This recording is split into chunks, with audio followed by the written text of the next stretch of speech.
بسم الله الرحمن الرحیم. السلام علیکم ورحمت الله وبرکاته. زه یم ستاسو ورور او تاسو ګورئ اکټیو ټي وي. نن مې ستاسو لپاره یوه بله زبردسته معلوماتي او خوندوره ویډیو راوړې ده. دا ویډیو تر اخره پورې وګورئ. مفتي صاحب وایي حج، عمره، زکات، مونځ، ذکر دې ته پوجا پاټ وایي، خو دین نه. مفتي صاحب وایي چې دا 1400 کاله موږ ته کوم د جنازې مونځ ښودلی شوی دی دا هم غلط دی. په جنازه کې نیت څه شی دی او څه ته وایي، او د جنازې صحیح طریقه او د جنازې د مونځ صحیح سبب کوم یو دی. د جنازه دعا ده که مونځ، او د جنازې په مونځ کې په اخره کې دعا غوښتل په عربي کې ضروري دي او که نه په پښتو کې هم غوښتلی شي. د جنازې په اخره کې مفتي صاحب داسې څه عجیبه کار وکړو شاید تاسو به په جنازو کې نه وي لیدلي. راځئ چې نور قیمتي او معلوماتي خبرې د مفتي صاحب نه واورو. د ویډیو تر اخره پورې وګورئ. مسلمانانو ورونو، د جنازې نه مخکې یو څو خبرې ډېرې ضروري دي مسلمانانو لپاره، ځکه چې موږ مسلمانان اوس هغه مسلمانان نه یو چې کم اسلام رسول الله صلی الله علیه وسلم راوړی او صحابه کرامو ته یې ښودلی او هغوی ورباندې متفق و متحد وي، یو موږی وو. هغه اسلام پاتې نه دی، اوس مسلمانان منتشر دي. نو دې وجې نه نو یو څو خبرې د اسلام درته کوم. او اسلام وایي هغې ته چې هغه ناشنا شوی وي. بدأ الاسلام غریبا وسيعود كما بدأ. رسول الله صلی الله علیه وسلم فرمایي چې د اسلام ابتدا هم په داسې حال کې شوې ده چې خلکو ته ناشنا ښکارېدو او بیا به ډېر زر ناشنا شي. مسلمانانو ته خو مونځ ناشنا نه دی. چا اوسه پورې ویلي دي چې دا مونځ ناشنا شی دی، روژه ناشنا شی دی، ویلي دي چا؟ معلومیږي چې دا مونځ، دا اودس، دا روژه، دا حج دا دین نه دی.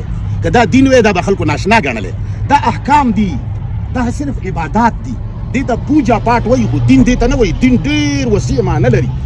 مسلمانه منګه رواجي مسلمان جنازې ته منګه په دې نیت نه راځو چې دا د الله حکم دی او د پیغمبر طریقه ده. دین هیڅ حکم نه دی خبر. په دې نیت راځو چې یاره جي دا مړي ولا موږ ته راغلي وو، زموږ پلار کې دا نه و راغلی، ولې خامخا ورځئ چې په دې نیت راشي دا ثواب نه دی، دا بیا عبادت نه دی. دې دپاره بیا اودس هم مه کوه، هېڅ خبره نشته. دا داسې یو شی کوي او د رواج دپاره اودسونه نه کېږي. اودس کېږي دین دپاره، عبادت دپاره.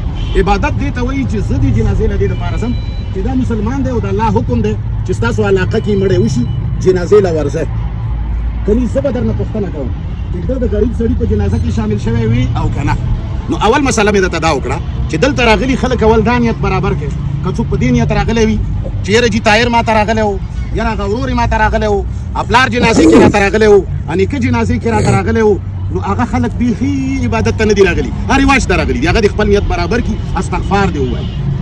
نو اول موږ په دې نیت راغلي یو چې دا د الله حکم دی او د الله حکم به موږ سره انجام کوو.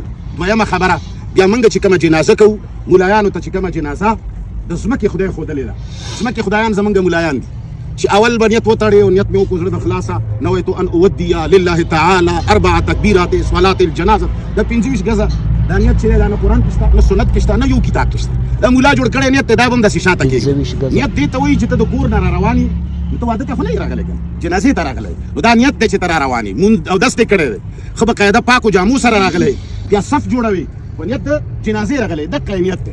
بیا چې کله اول تکبیر وشي ملایان وایي چې سبحانک اللهم وبحمدك وتبارك اسمك وتعالى جدك وجل ثناؤك الى اخره. دا نه په قرآن کې شته، نه په حدیث صحیح کې شته، دا منګړه دعا ده. اقا دعا به وایي چې کومه مانځه کې وایي سبحانك اللهم وبحمدك وتبارك اسمك وتعالى جدك ولا اله غيره. بیا به ورپسې سورة الفاتحه وایي، په نیت د دعا وایي او که په نیت د قرأت وایي، خو ورپسې به وایي. د اسلام په جنازه کې دا مونځ د جنازې دی، یوازې دعا د جنازې نه دی، مونځ د جنازې دی. دعا ته څوک اودس نه کوي، دعا ته چا اودس کړی دی؟ ته دې له اودس چې کوي دا مونځ د جنازې دی. نو دې کې به ښه ښکلې فاتحه ووایي. دا ننواتي ده. څه شی ده مسلمانانو؟ دا څه شی ده؟ دا ننواتي ده. انسان د ډېر ګناهونه د انسان نه کېږي چې یو سړی 80 او یا کاله د الله نافرماني وکړي، ستا مولایي څو منټو کې بخي السلام علیکم ورحمت الله، السلام علیکم ورحمت. مولایي صاحب زکات خو ولا چې پنډه نه وي کم نه هلې، تنخوا خو چې پنډه نه وي کمه نه هلې، د جنازې باندې مچیو چیچلی شپږه در باندې ناسته را چې کړوتو کړوتو السلام علیکم ورحمت الله. دا رب ته ننواتي ده.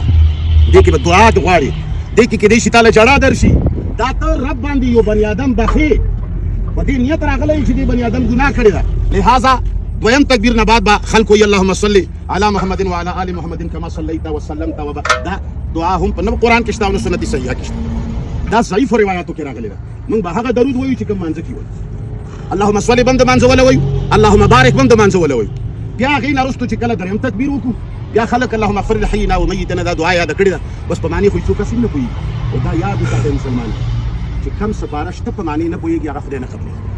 نو اللهم اغفر لحینا دعا معنا به هم زده کړئ، الله زموږ مړي وبخښي، زموږ ژوندي وبخښي، زموږ حاضر وبخښي، زموږ غایب وبخښي، چې چا نه ساه اخلې په حالت د ایمان کې اتوالې نو بیا به دې نه علاوه نورې ننواتې دپاره نور سوالونه زری به وي بیا بله دعا وایه بیا بله وایه بیا بله وایه بیا بله وایه لس دې یادې وي شل دې یادې وي او که ډېرې دې نه وي یادې پښتو کې یې غواړه رب نه مخکې خو ملا ولاړ دی هغه به عربۍ کوي که ملیانو ته عربي نه ورځي دا خو تاسو هسې غولو قسم په خدای که ملیان هېڅ نه خبر دي ښه انپړه طبقه ده د دنیا خو به دا رندو میکانه راکړه تاسو ټولګیزو نه فارغ موږ د مدرسې فارغې دي موږ د مدرسو نه یو فارغ نو مسلمانه بیا به ته دعاګانې وایي و سر به دې ښکته کړی خو داسې نیت به یې کوي چې زه الله ته ولاړ یم اوس زه پې دا مړی بخمه یا الله دا خو څوک ربه دا به اوس یوازې درشي ربه د سره خو ګوره جب هم نشته ربه هغه کم ساه او کومه خبره چې ده کولی شوه زامن هم تې دلته پاتې شوه او زورور ورور یې چې هغه ډېر به غږېده هغه هم د جنازې نه پس تې نه سیده غلی غونې لاړه کور هغه هم ورسره خاورو ته کوز نه شي خاوند هم ورسره کوز نه شي الله یو دی یو دی ربه چې دی ونه بخي نو ته داسې نهته خلکو له به څنګه عذاب ورکوې دې ته جنازه وایي دا په 2 منټو کې نه کېږي خوښه مو ده